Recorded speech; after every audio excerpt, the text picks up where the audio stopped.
Okay, so while we're waiting for everyone to join in, if anyone wants to give a recap of last week's lesson or anything that you want to add to it or questions that you might have had, this would be the time while we wait for other people to join in.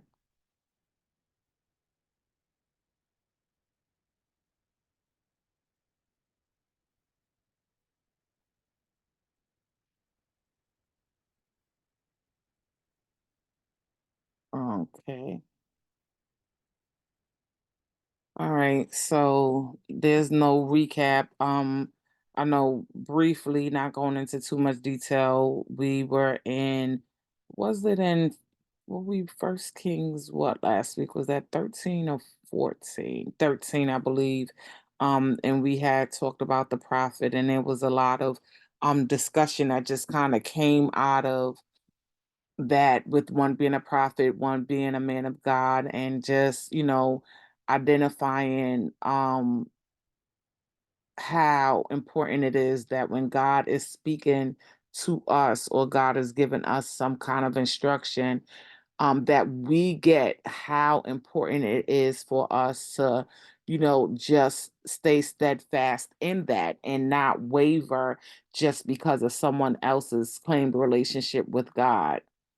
We have to remember that, although, there are many that people that are called, and so we're not here to, question whether someone's position is real or not, but it's just a matter really of just standing firm in your position with God, understanding that if he sends you to do something, you have to do it. If he's telling you something, you hear him clearly, and not to second guess yourself, which is something that is easy for us to do at times. Sometimes we look at a person's position and we don't realize that we can reverence the position so much and in such a way that we just kind of undermine our relationship with God, not understanding that whether we hold certain titles or not, and this stands for anybody, those who hold titles, those who don't hold titles, your relationship is not associated with a title. Whether or not you hear the Lord, um, that's not associated with anything. If we look back to those who were called from the very beginning, they didn't have a title. Abraham didn't have a title, and yet he became the father of, a great nation. When Joseph was getting those dreams, he didn't have a title. When Noah, had that when Noah was tasked with building the ark, he didn't have a title associated with that. And even though, people might have called him crazy and people might have said all kinds of things to these individuals, that did not matter. What they had to stand fast on what it was that God told them. And so we see the very foundation of having that relationship and what it means for you in carrying out what God has purposed you to do. And so that was part of my takeaway from last week's lesson. All right. So if no one else have anything to say, we're just gonna go straight into this week's lesson. So I'm gonna go ahead and share my screen. And where is it? Okay. All right. Can everybody see the screen? Yes, we can see it. Yes. All right. Thank you so much. All right. So um Ahijah's prophecy against Jeroboam, and we are in First Kings chapter 14. I'm reading out of the New Living Translation. At the time, Jeroboam's son Abijah became very sick. So told his wife, "Disguise yourself so that no one will recognize you as my wife. Then go to the prophet Ahijah at Shiloh, the man who told me I will become king. Take him a gift of 10 loaves of bread, some cakes, and a jar of honey, and ask him what will happen to the boy." So Jeroboam's wife went to Ahijah's home in Shiloh. He was an old man now and could no longer see. But the Lord had told Ahijah, Jeroboam's wife will come here pretending to be someone else. She will ask you about your son, for he is very sick. Give her the answer I give you. So when Ahijah heard her footsteps at the door, he called out, Come in, wife of Jeroboam. Why are you pretending to be someone else? Then he told her, I have bad news for you. Give your husband Jeroboam this message of the Lord, the God of Israel. I promoted you from the ranks of the common people and made you ruler over my people in Israel. I ripped the kingdom away from the family of David and gave it to you. But you have not been like my servant David, who obeyed my commands and followed me with all his heart and did whatever I wanted. You have done more evil than all who lived before you. You have made other gods for yourself and have made me furious with your gold calves. And since you have turned your back on me, I will bring disaster on your dynasty and will destroy every one of your male descendants, slave and free alike, anywhere in Israel. I will burn up your royal dynasty as one burns up trash until it's all gone. The members of Jeroboam's family who die in the city will be eaten by dogs, and those who die in the field will be eaten by vultures. I, the Lord, have spoken.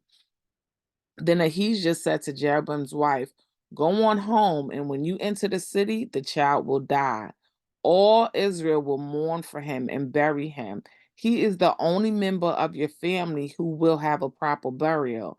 But this child is the only good thing that the Lord, the God of Israel, sees in the entire family of Jeroboam.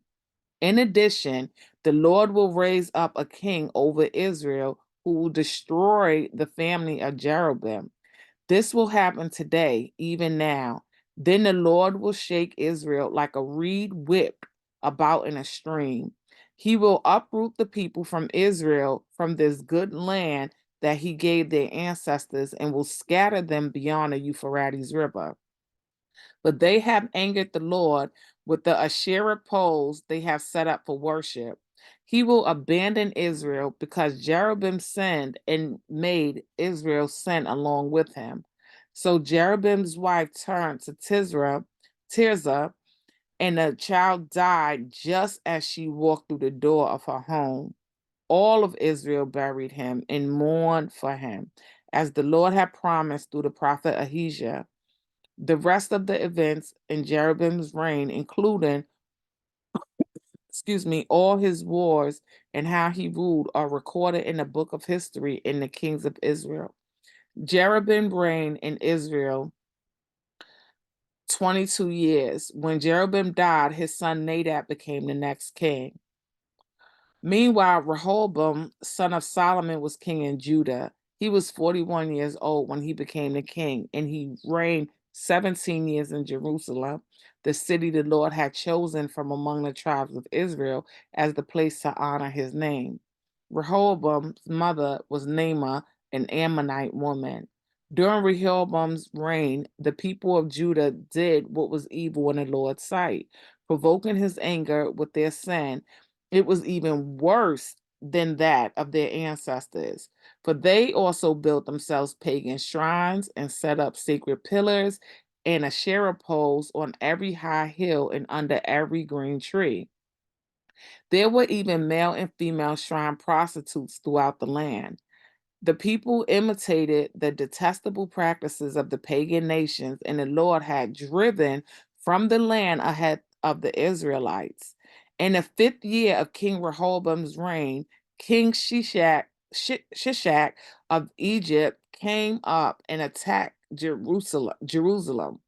He ransacked the treasures of the Lord's temple and the royal palace. He stole everything, including all the gold shields Solomon had made. King Rehoboam later replaced them with bronze shields as substitutes, and he entrusted them to the care of the commanders of the guard who protected the entrance to the royal palace. Whenever the king went to the temple of the Lord, the guards would also take the shields and then return them to the guard room. The rest of the events in Rehoboam's reign and everything he did are recorded in the book of the history of the kings of Judah. There was constant war between Rehoboam and Jeroboam when Rehoboam died. He was buried among his ancestors in the city of David. His mother was Naamah, an Ammonite woman. Then his son Abijam became the next king. So I thank God for the reading of his word, and I pray that he just opens up our minds, our thoughts, our discussion today with whatever it is that whatever message he wants to get through to us. And so I'm gonna ask, like I always do, is there anything about today's reading that stands out to you?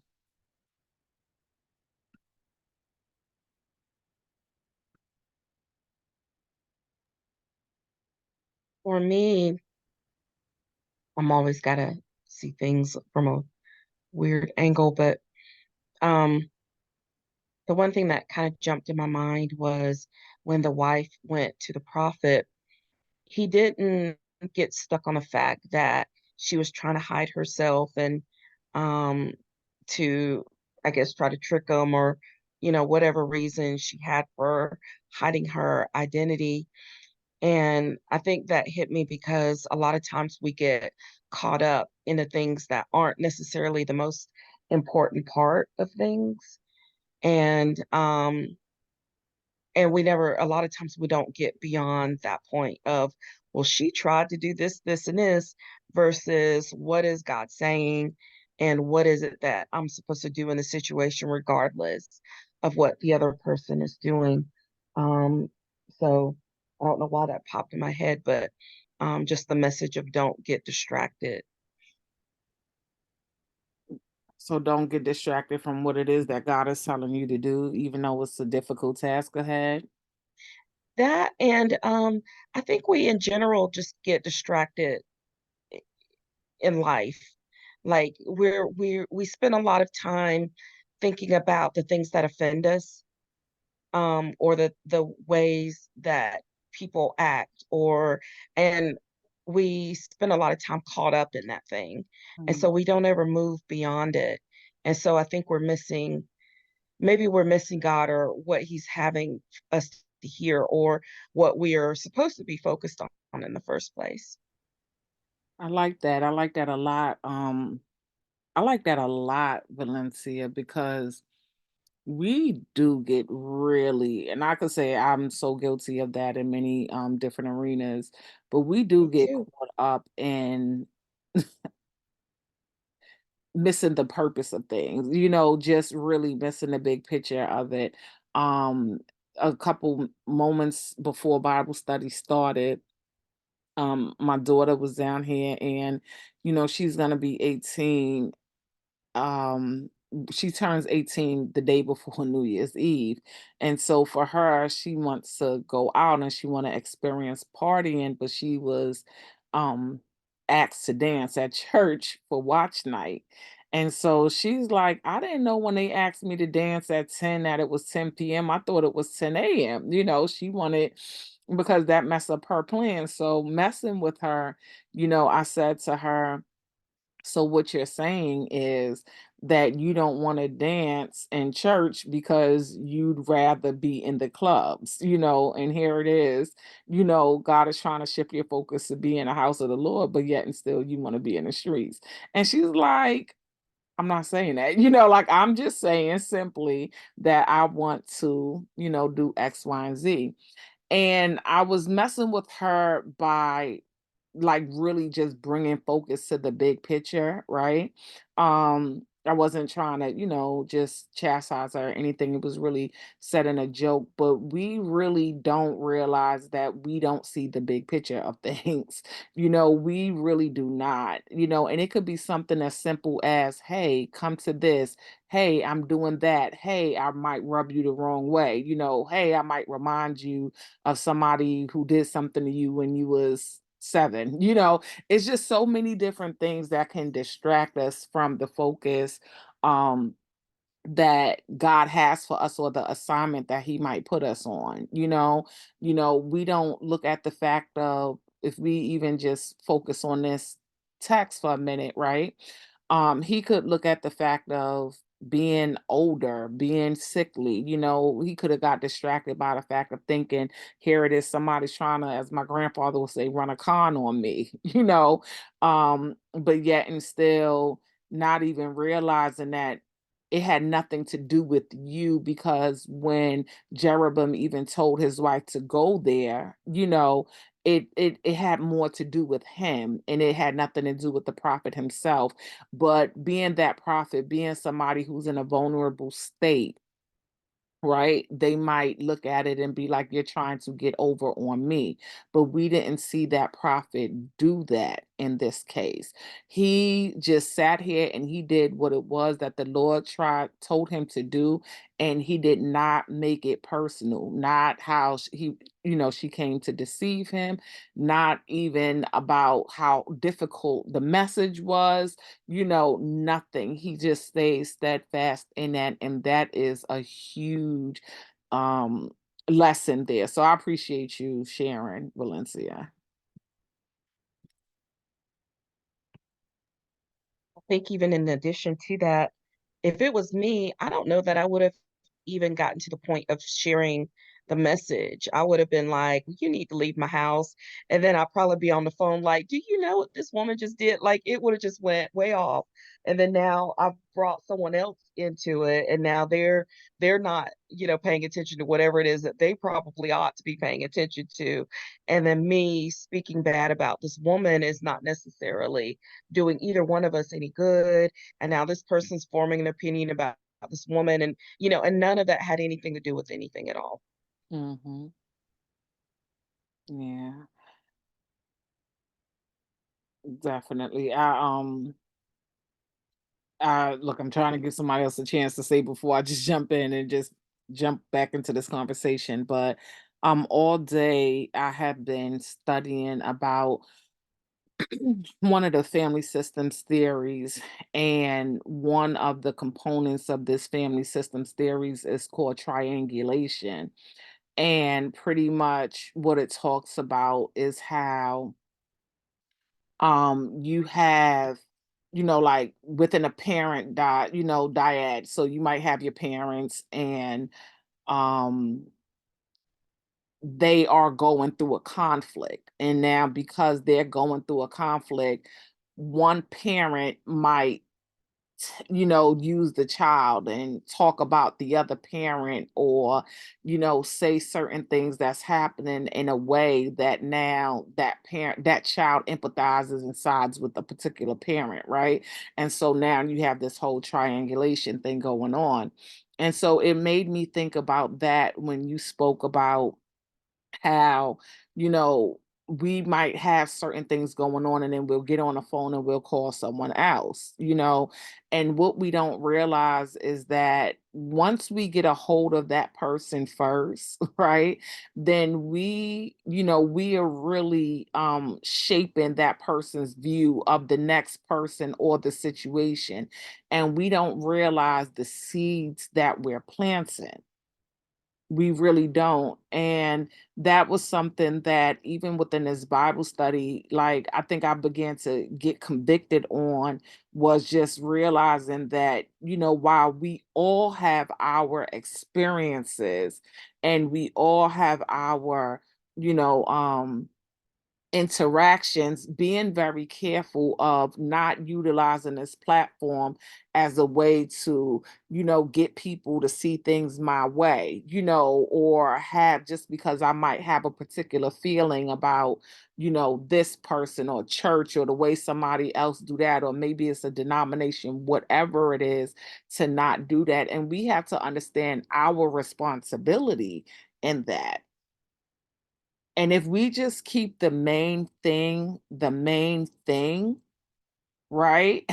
And, that's really to be about our Father's business, we can avoid so much conflict and not plant these seeds of doubt, and not plant, because we don't realize how much one thing could impact something else.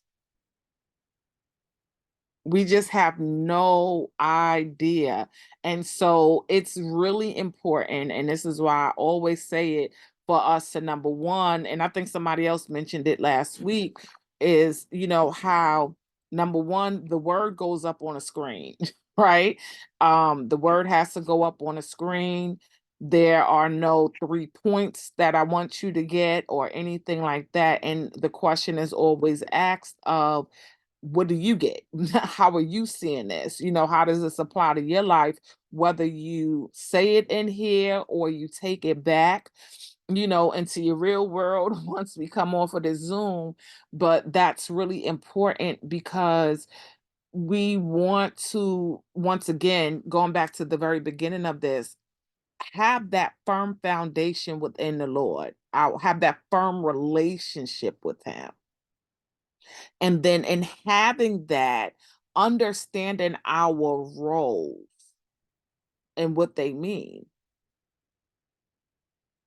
And we have to be very careful because of the influence that we can have on other people, which is why, bless you, Valencia, which is why I believe that God was like done with Jeroboam.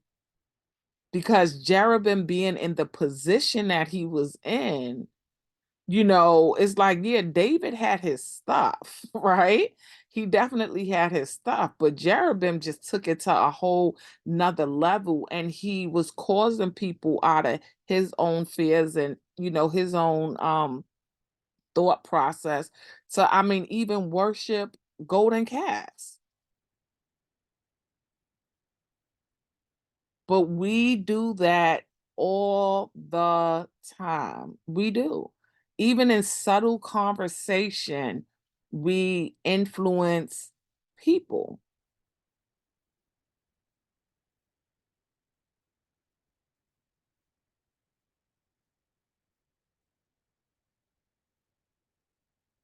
Any thoughts?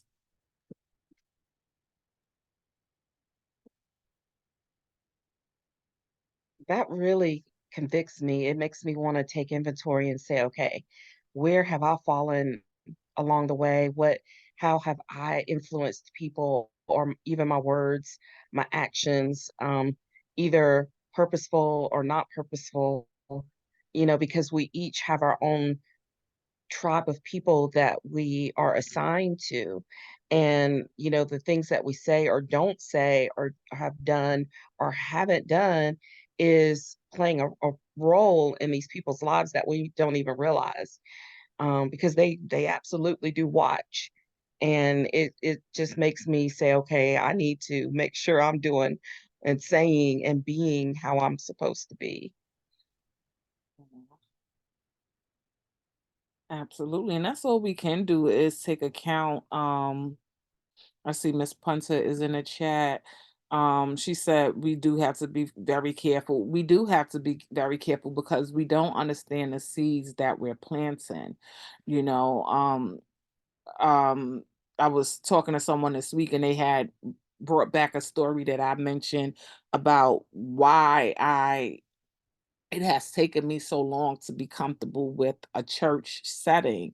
And that was because of a seed that was planted in me when I was younger, when the lady who we were going to church with told me that my mother and my grandmother was going to go to hell because they played the lottery. And maybe that's what she believed. I don't know. Maybe that was her theology. Maybe. I'm not here to question it, but what she did was so anxiety provoking and it gripped me with fear. And it really distorted my view of God, not just the church, because what she did not know was that I had just lost a grandmother. And so to lose a grandmother and then you create this anxiety inside of this child, and it impacts me to this day, so I'm really, very try to be very careful of understanding the influence that people can have on, one another. And so we all make mistakes. We all fall short. Trust me, while I'm sitting here focused on not making this mistake, in the background, I'm completely making another mistake that I just don't have any awareness of right now, right? But, once we get those, like Valencia said, those convictions of, hey, this is when you do this, this is what it looks like. Now it's like we are responsible for that information. And so it might be time for me to make the necessary changes or modify this behavior. I think God knows that we can't do everything all at once, but at different stages in our life, we might be faced with some things. I don't know if you've ever realized, like, why do I keep going through this? Why do I keep running into these roadblocks? Why do I keep having this constant difficult time in this area of my life or with these relationships with these people? Well, maybe this is something that you need to stop, take inventory of, and see what is it that God is trying to tell you.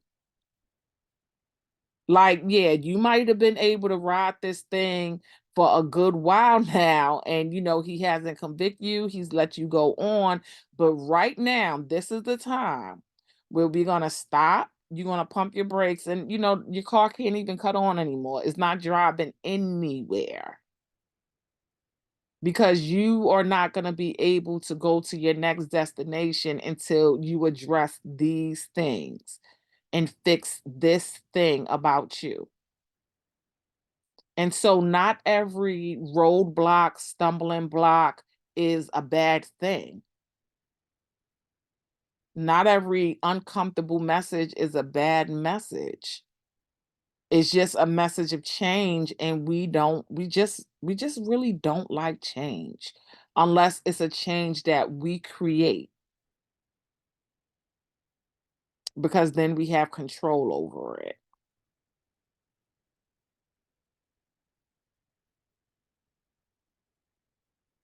And so, definitely taking that time to stop and, just reflect. What is it? What is it? Because God just has a way. He really does. He has a way of bringing these things to you. And once again, my belief is that it's for His glory. Um, I was talking to someone this week. They know who they are, and we just talked about this very same thing about how this situation with the children, excuse me, with me being told that as a child really impacts me, and how that has made me like I never wanted to work with children. I have had no desire, zero desire to work with children my whole life. I thank God that He gave me children, but I never considered myself to be good with children. And so I just avoided it. But in this season of my life, everywhere I've gone, I've had to deal with children, and now counseling children is like, I just really rather not, right?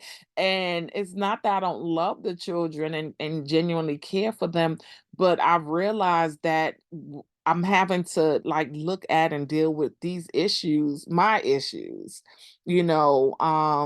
that I didn't have to deal with before, and I have I'm very sensitive to some of the things that they are experiencing because I've experienced them, and I like to believe that God is allowing it to happen in this particular season, especially a season where I don't have the concerns of my own children like that. Not little children, because my youngest is about to be 18, God willing, but I don't have my focus is not there. And so I'm kind of in a place where it's almost like a clean slate. And now I'm looking at these children and I'm have to realize that God wants me in this place, because until I heal from what happened to me as a child, I'm never really going to be able to fully move on and do the things that He's causing me to do.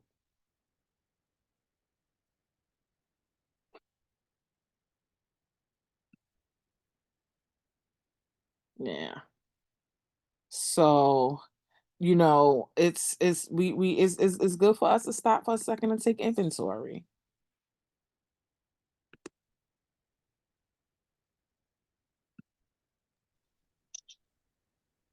That's true. This is all convicting to me anyway, because I know a couple of us are like that. Whereas, um, if somebody gets us upset or mad or whatever at work or wherever, the first thing we do is call up the friend, homegirl, family member, whoever, and babble on about it.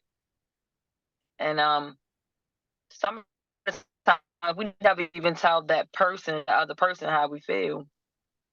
And then, like you said, it shapes that other person's um let me see, like how they feel about that person, that they don't even know what's going on Hmm. or whatever. So I feel like some of the stuff that we let go on, we can stop it, we can curve it.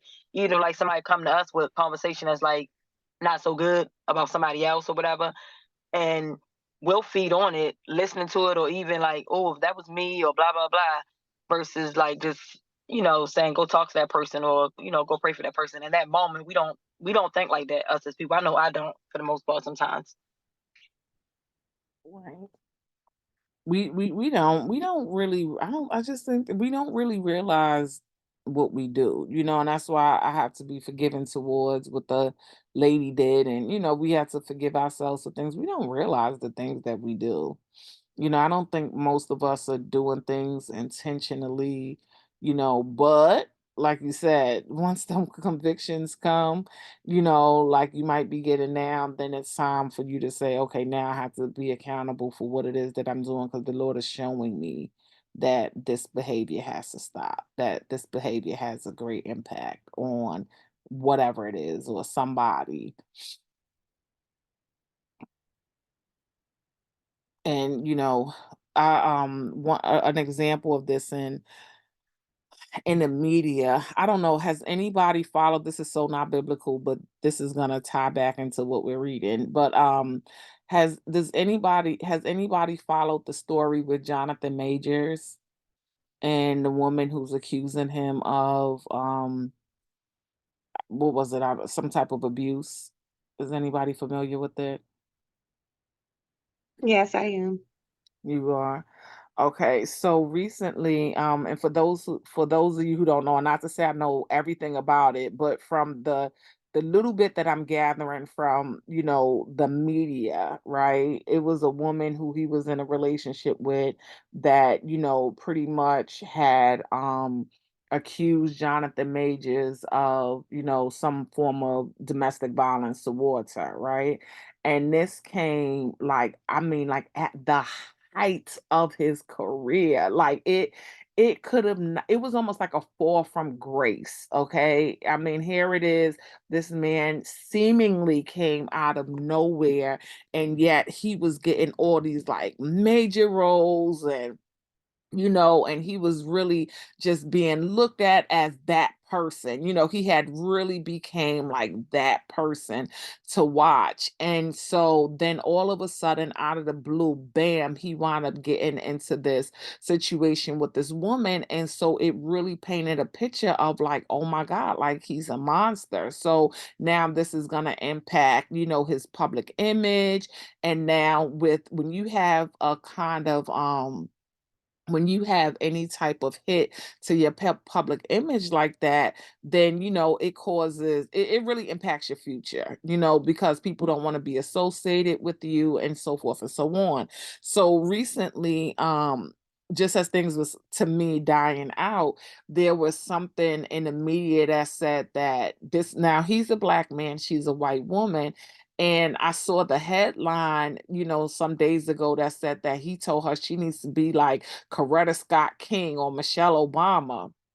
Now, that my first thought when I saw that was this some kind of sexual role play? Was this some kind of, was he trying to make her, this white woman, into this black woman? Like, because all I'm reading is a title that the media had put out.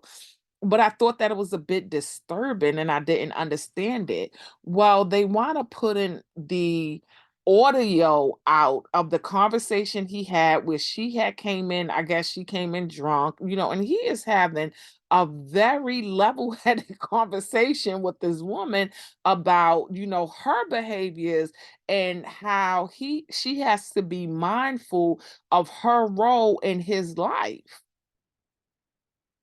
and how she's portrayed, because even though he didn't ask for it, the fact that he is a public figure. And so he's just saying, look at the supportive individuals in the lives of these other public figures, right? And so when you hear the audio of it, it was completely different than what social media had put out. Completely different, right?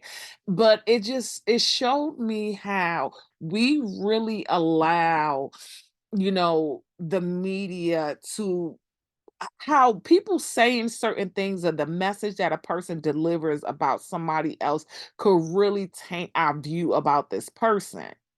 Because I'm not gonna lie to you, to the extent of which I get involved, which is not much, it did taint my view of him to a point. Because when I saw Megan Good with him, I'm looking at her like, now why does she leave this man of God to be with this abuser? Now, technically, I don't know nothing about neither man. Okay, I don't know anything other than what the media portrays of these individuals. But because the media is our deliverer of message, the media um is what introduces us and keeps us in relationship with these people. The media has the potential to just paint certain pictures in any way they see fit, and we just go right along with it. And so consider yourself as having the role of the media when it comes to a relationship with God. Because for some people, their relationship with God is feels just as distant as your relationship with a celebrity. And so the only connection, and it doesn't even have to be as big as God, it could be somebody else in your families, but the only connection that they have, the only connection that they have to this person is the message that you deliver to them. That's it. That's all. They don't have anything else to go by because they don't know this person on a personal level. So whether they want to get to know this person, stand by that person, support that person, is all predicated on your delivery of the image of that person based on your interaction.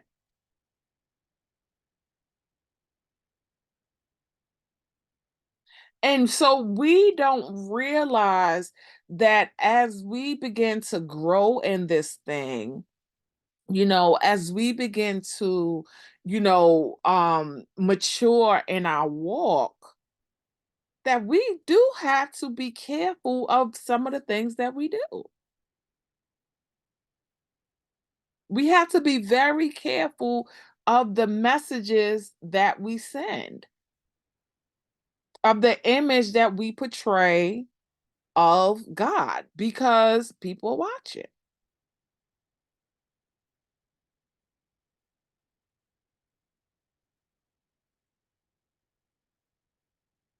So I'm gonna stop there because I've dominated this conversation, and I'm gonna just wait, to see what your thoughts are. Anything anybody want to share?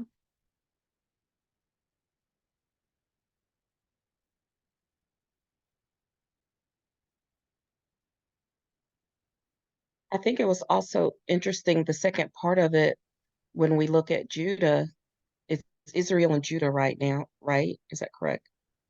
Israel being Israel, yeah, well, yeah. So Rehoboam is, Rehoboam, yeah. yeah, So they're God's chosen people, they divided off and they were still, supposedly doing good. They've got this title, but they fell off as well. They started doing worshiping idols as well. And I think two things. we as Christians and whatever titles that we hold, we have to be careful about our path, that we don't fall off and, you know, worship idols or whatever, other sins that we can fall into, because it can't happen. It can absolutely happen. And secondly, God didn't destroy them. He didn't say, I'm going to kill off all of these people because they worshiped idols, but he gave them grace. And they have an opportunity to straighten up and change their ways.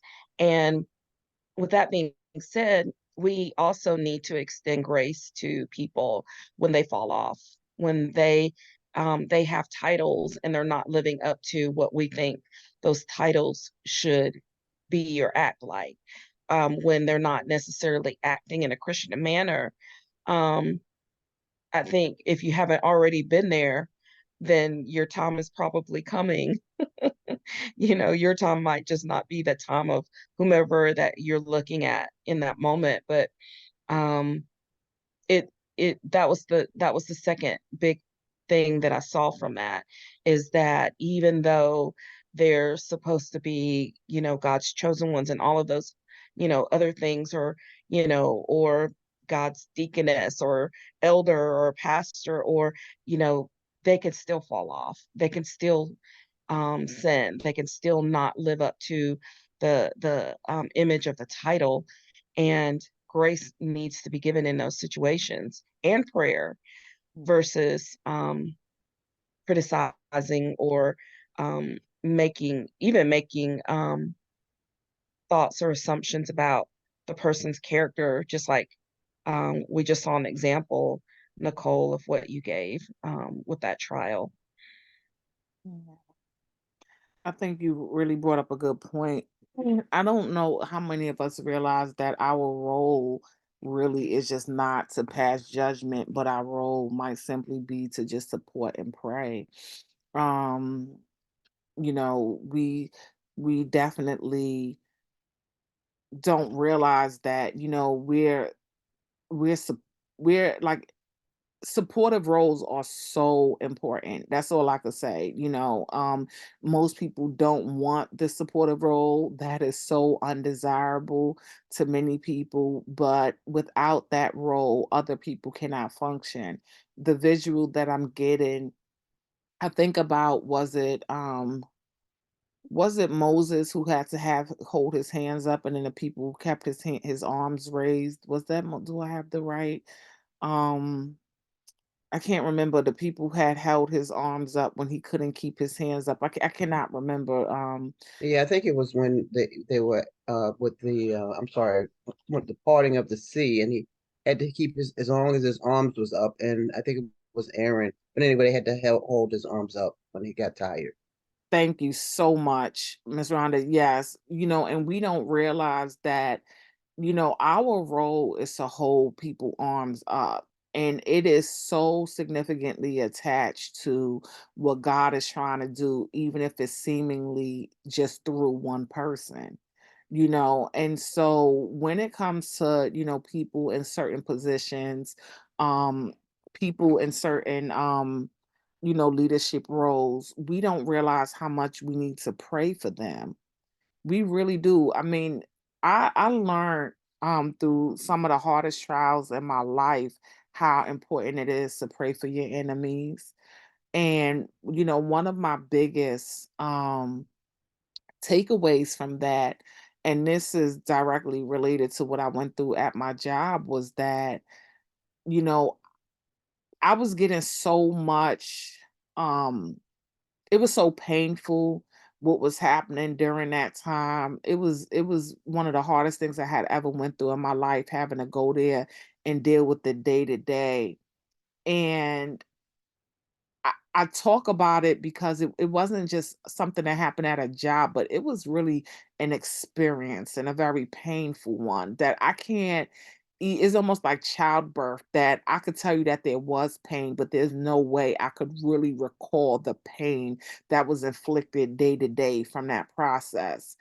And I remember thinking, like catching the wrath. It was almost like having to walk through gunfire is how I felt. And I just remember thinking to myself that if I have all of this hate directed towards me, um from people who should be in seemingly good positions, people who were just promoted, people who just receive raises, people who on the outside it seem like should be rejoicing over where they are in a position that they're in. Well, dang, if they just got something good that happened to them and they're doing this, then I would hate to see what the output would be if they were just filled up with something bad.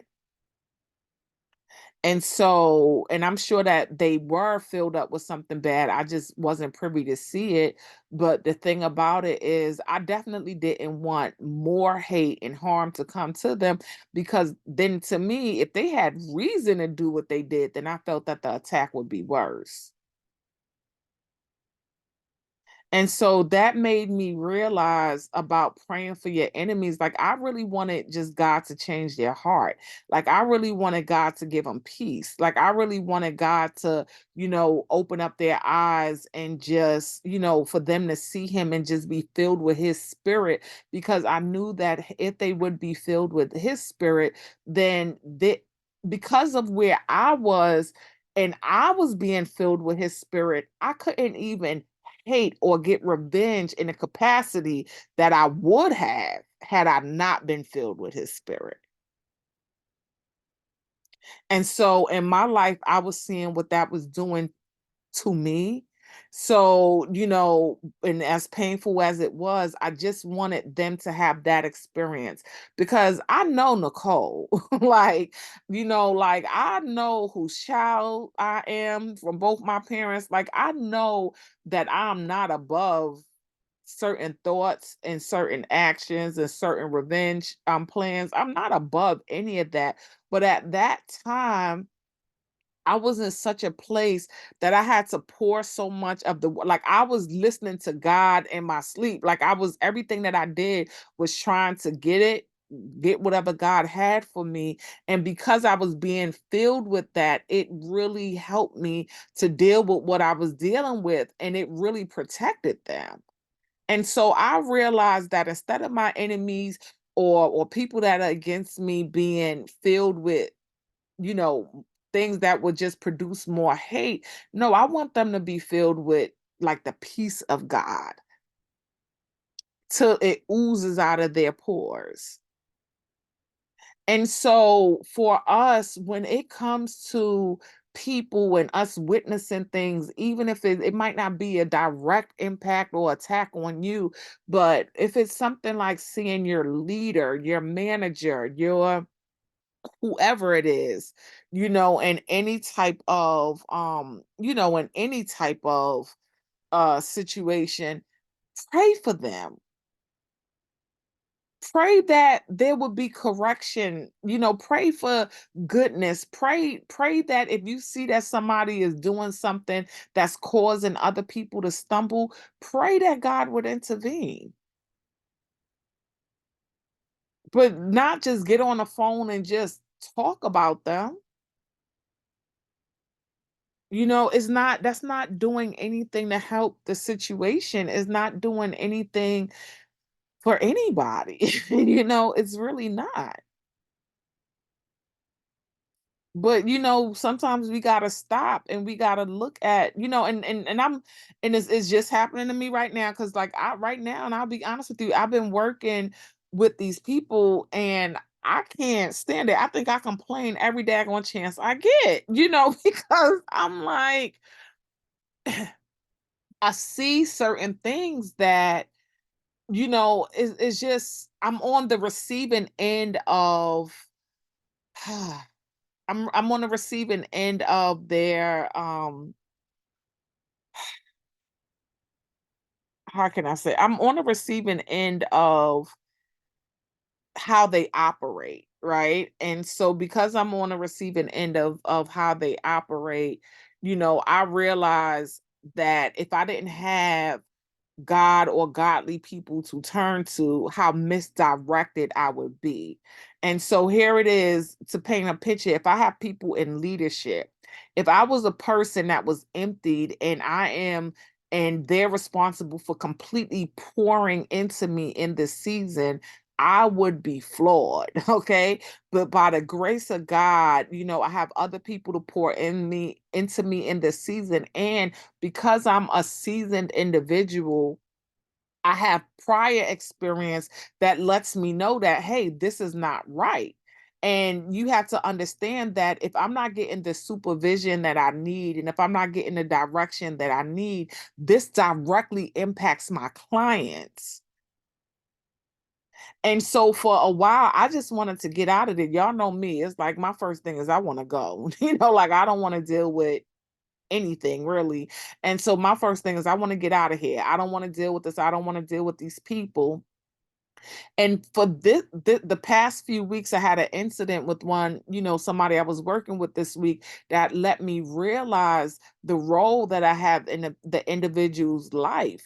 And because I realized the role that I had in the individual's life, I had to say, Nicole, snap out of this. Because you've been so focused on what you're not getting or what somebody else is lacking in this season that you don't realize that what you can offer in this season. So do what you know to do, help your clients the best way you can, and do not underestimate your role or position just because you're working for somebody else. That does not mean that I don't have anything to contribute. Because whether I'm there or not, I've been under their I, uh, I don't even want to say authority. I've been under their I've worked for them. Okay. And so I understand what that produces. And I would just hate to see a reproduction of that, especially in the next generation. And so I had to reevaluate why God might have been putting me here. And God might have been putting me here not because of the position that I'm in, but to say, wait a minute, hey, you're failing in this particular area.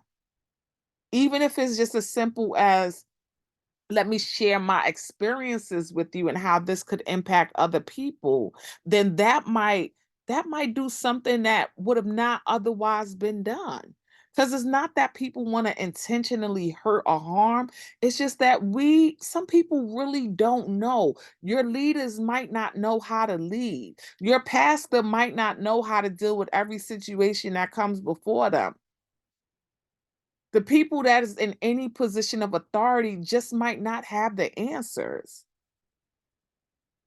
And if you can't identify that, just think about your role as a caretaker or a caregiver, a parent, a aunt, a cousin, or anything, when people have leaned on you for stuff and you like, what the hell am I supposed to do with this? There's not a book, there's not anything. So just because people are in certain positions don't mean that they have the know-how.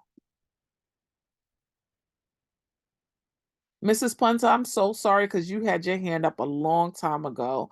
Um, are you able to share what you wanted to share?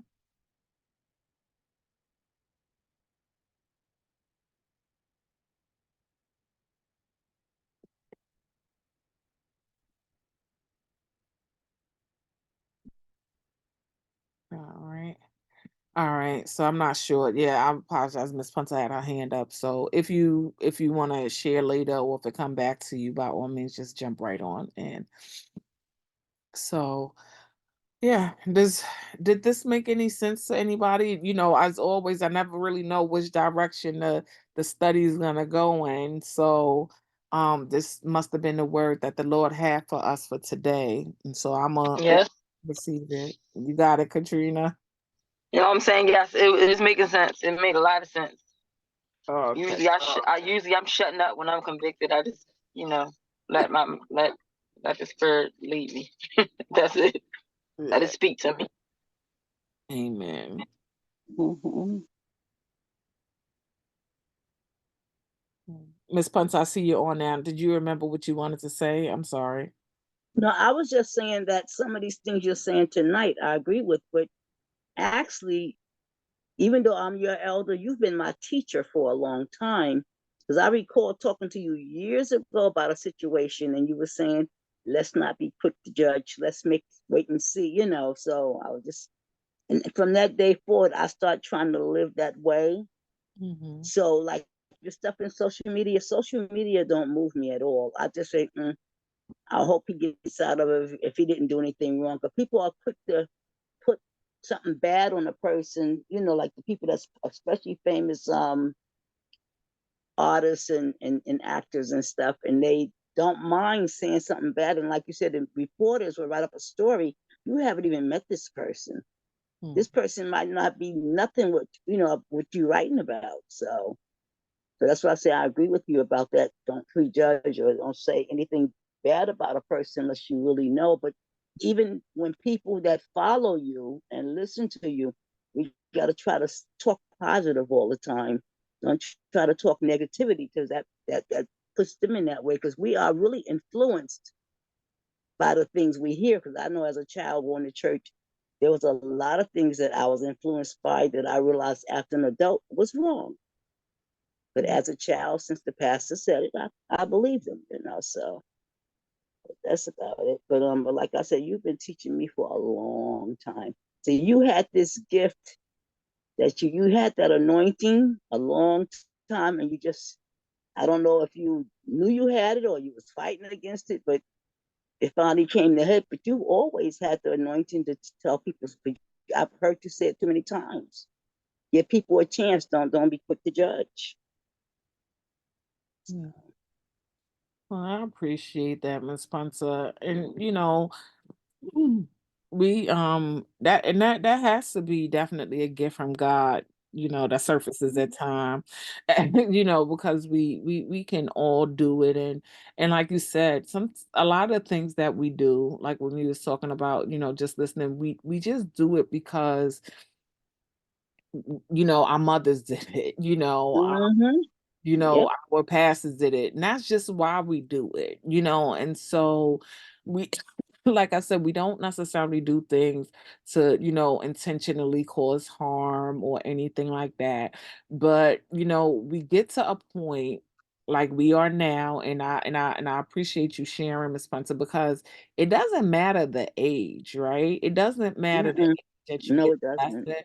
Yeah, if it's something that you haven't learned yet, then God will call you out to say, you know, now this is an area I want to highlight in your life, and now it's time for us to bring forth change. Yep. And I That's think, true.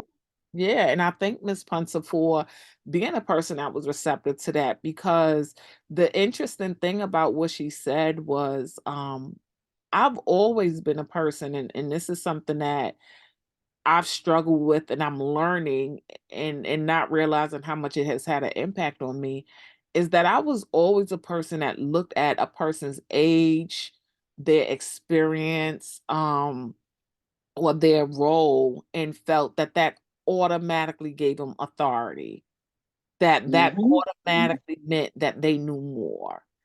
And it still impacts me. And I say that, and I didn't realize it until we're talking now, it impacts me because even as in my role within, you know, this organization that I've been contracting with, I looked at the fact that I'm not the owner. You know, I'm just a contractor. um I'm not the owner, I'm not the lead, I'm not the Mhm. supervisor, I'm not anything. And I looked at that and I allowed that to make me automatically, you know, revert back to I have nothing to contribute. Mm-hmm. And, you know, and so sometimes for our role, it doesn't matter how young you are or what another person's position is. If God sent you to that place, you have something to contribute. So Old, young, or anything. God, we started this whole lesson out talking about an old prophet, you know, not a young true. one, not someone their age, but an old prophet whose health was failing and God used him. And the only thing that mattered and at that time it had nothing to do with his age, it had nothing to do with his body, but it had everything to do with his willingness to be obedient to the message that God wanted to get across. So true. Because even though you're over 20 years my junior, you Mhm. don't know how you've impacted my life in the past 23 years. It was always something like I used to tell my son, with Nicole, you never know. She'll throw you something from left field. You Mm, never know what's coming out. But you really have had a big impact. And that impact have made a lot of good changes in my life. That's the good part about it. So that's why I appreciate you. I love you. You know, you're my baby girl. What can I tell you? I know. And you know you don't call me no Nicole either. You you could call me You know what what it you is? call me. I'm looking at your name up here on the screen. I know. Because after I said it, I said, that didn't sound right. It don't even sound right coming out your mouth. You do not call me Nicole. No, nope, you're my Michelle. I know, I know. But Mhm. you really have, like I say, God do things for different reasons. I Yeah. mean, I met you through my son, but even after that, we remained intact together. You was like the daughter I never had, but I always enjoyed my conversations with you. And a lot of these things you went through that you're talking about, I remember all of that stuff and how it bothered you and stuff. But you still stood your ground. Very proud of you. Still stood your ground. Oh, But it just shows that when you got God on your side, that's the biggest weapon. That's the only weapon you need. It man. really is. And Yeah. sometimes things happen in our lives. He wants us to learn. Like people say, why is this happening? It's a lesson he wants us to learn. Mhm. Some things is about learning also, not just about always, he can't fix everything. He wants you to see how to do it yourself. He Mhm. lays the line, he lays the roadway out and we have to walk that roadway. Some people keep on walking, some quit, but you can't quit. See, that's the one thing I love about you. You was never a quitter. And see, I'm that way. You tell me I can't, that make me want to do it even more. Mhm. That's the way you have to be. But Mhm. anyway, that's about it. Grandma done said enough. Thank you. You know I love Miss Punter. I love all of you guys, and and I am Yeah. thankful. We didn't realize how God was gonna be just so strategic in the way He placed us all together. Yeah. Um, and we just gotta trust them. So that's just my takeaway and my what Yes, I want to sir. close out with. Just trust them. Be in Yeah. relationship with Him so that you can trust Him. That's Yeah. really important. Because even the ones in this room, I've never met them, but sometimes, some nights y'all don't hear a word out of me, but I'm just laying here listening. Because Katrina and what's that other one? I can't think of her name. Amber. Amber. Hmm. That Amber. She have really, really put she always have good things and things to give you to think about. She put good examples out there. But this group in itself, I just really enjoy. I try not to miss it. Even though I don't feel well, I'm gonna log in. That's why I say some nights I'm very quiet, but I just try to want to make it through. I tell you. But where is Amber tonight? She didn't come tonight. She probably it's I know this is like around the time of finals and stuff like that. Right, And right. yeah, and Because I wanted to tell her last week she did a very nice job stepping in for you. She really did. yeah. Mm-hmm. Yeah, I definitely appreciated her and Katrina stepping in because I was so sick last week. I mean, you guys don't know Alfred how, told me. My son yeah, told me that yeah. I was very sick. And, just being able to, and it wasn't just them. I really have faith that I could have called anybody, from the Mm-hmm. and just said, "Hey, can you do this?" And it would have been done. And I thank God for that. I thank God Yes, for the yes. know-how. I mean, there was no wavering. It was no, I can't. It was like, okay. And they did it and did a phenomenal job. And you realize that, it was no different, nothing Yeah. was missed. And that's because, we've all just been open to learn Mm-hmm. from the Holy Spirit how to lead But this. one thing about you from the time you started these classes, Boo Boo, I can't think of one time. Oh, you only canceled one time in 2 years. Yeah. And that says something, because whether if you're on the road traveling, we've spoken to you, you've done classes from Hawaii, you've done classes from your car, done classes from your office. I mean, you are phenomenal, and you're serious about what you're doing. Yeah. You know, and this would make, as I know me, myself personally, as one of your students, I try not to miss a day, I tell you. Yeah. But no, but you're good at what you do. God really anointed you to do this, and you're doing a good job at spreading it to the rest of us to make sure we know. But like I said, a lot of these influences we got as children were wrong.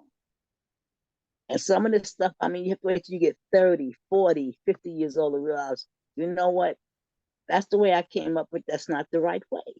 But like you said, we follow our parents, our grandparents.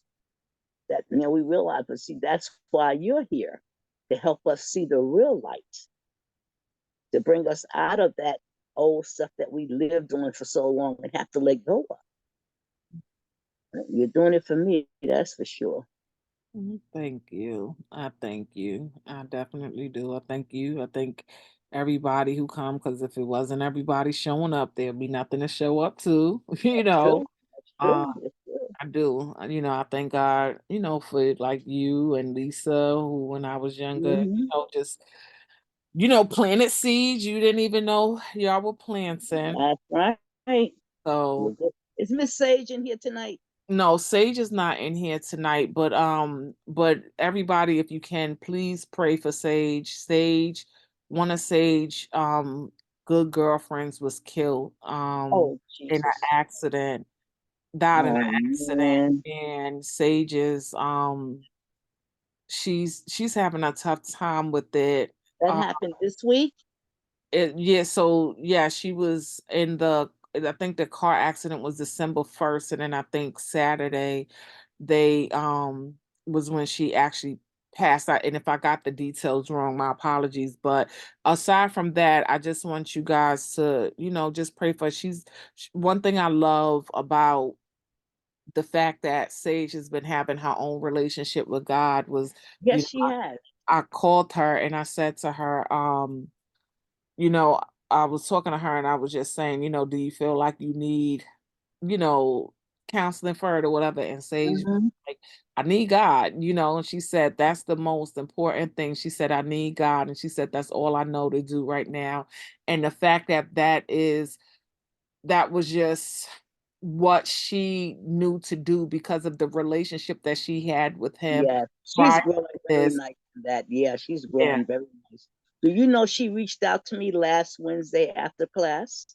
Okay, hold on 1 second. Yeah, because I want to I'm sorry, Miss Spencer, just wrap it up just a little bit, but Okay. I just wanted to say, just pray for Sage. That's what I know she's going through, Mhm, but mhm. please pray for one another. Remember, if Always. somebody's name come across your thoughts or the vision of somebody, even if it's somebody and you don't know who they are, but you know their voice, we just don't know what people are going through. And in No. this season, we Mhm. really, really have to be supportive. Believe it or not, this Bible study might be, I don't want to say it just might be a real um area of support for some people who might not have, family Yes, otherwise, or friends yes, otherwise, or a social group otherwise. Or even if you do have family and friends, they just might not be the ones that who would be able to give you a kind word or word of God, yes, so you yes, might be that only person. And so please just pray for one another, be a support, be yes. into And each other. please do me a favor, keep my child in prayer also, because I didn't say anything last week because I was sick myself. But my son had a kidney transplant the day before Thanksgiving. Yeah, I shared with the group. And yes, so that we had an extra thankful Thanksgiving. We had more to be thankful for. He came through it with flying colors. So, well, we just like you said, we got to keep each other in prayer because we all are going through things. Everybody don't talk about what they go through. But you just ask God to keep his hands on, I asked him, the Lord, to keep his hands on everybody, even people I don't know that's going through things, you know? Yeah. We have to keep them in prayer, keep ourselves in prayer also. So I'm gonna let you do your closeout and No problem. I'll let you talk because no, but you usually don't. So I figured, at some point I'm like, she must really have a lot to say. So I'm gonna let you say it. no, I feel good tonight. I'm sitting up And- for a change, you know. Good. No, and that's good. And see, I appreciate that, and it shows, it definitely shows. And so Mhm. really contributed a lot you contribute to the Bible study, just your presence of being here. But, But a even lot of times I just type it in the chat because I don't want to disrupt when you're talking, you know. So yeah. just type it in the chat. All right. All right, then thank you so much, everybody. Moses, welcome. We know you came in late, but the thing is that you came, and I'm No sorry, I don't problem, know no what problem. happened earlier with you not being able to Yeah, come. I had joined early, but I don't know if it wasn't letting me in because I was here in like 5:59. I tried to join. Yeah, I saw Yeah. I saw that on my like it gives me an alert of the first person who tries to get in, and I saw that, but then when I came in, I don't know what happened. So my apologies for that, but hope anybody who misses, remember, if you do have to take off a day or if you miss for whatever reason, please go to the YouTube page. You could just search it up, Holding Grace Ministries or Ravens by the Brook Ministries, and you can find the replay of this on there. Or even if it's just a message, a study that you just wanted to, hear again, it's on there. I ask that everybody just at least like or subscribe because the Bible study is really good, and I just pray that it will touch, even if it's 5 people, just 5 other people than the people that come weekly, that somebody could be blessed with it. So if you don't mind liking it or sharing it or whatever, that would help, and I would appreciate it. Would you But be able to send a link for the YouTube, please? yeah, I can send a link for the YouTube. Um, Um, Anybody else have anything else to say before we close out? All right. Any prayer? Anybody want to pray? I'll pray. Okay, Lisa. Thank you. My phone has been acting up all night. Yeah, so you go in and out, but it's okay. We're gonna pray that it doesn't now. Okay. Lord, I'd like to thank you for this Bible study class. Please watch over everyone that's here, dear Lord, all our families, all our friends, dear Lord. Please teach us to be better Christians so that we might bring someone closer to you that doesn't know you for themselves. Please watch over us, dear Lord, from the top of our heads to the bottom of our feet. Please let us be able to be a light unto someone else that doesn't know you, dear Lord. Watch over us, protect us, and bring us back safely when we have our next Bible study class. In Jesus' name I pray, amen. Amen. Amen. Amen. Thank you so much. I really appreciate it. All right, everybody. I am about to put the link for the Bible study in the chat, and then you are all free to, to leave or whatever. But I appreciate you all again. Thank you so much, and thank you so much for that prayer, Lisa. All You're right, welcome.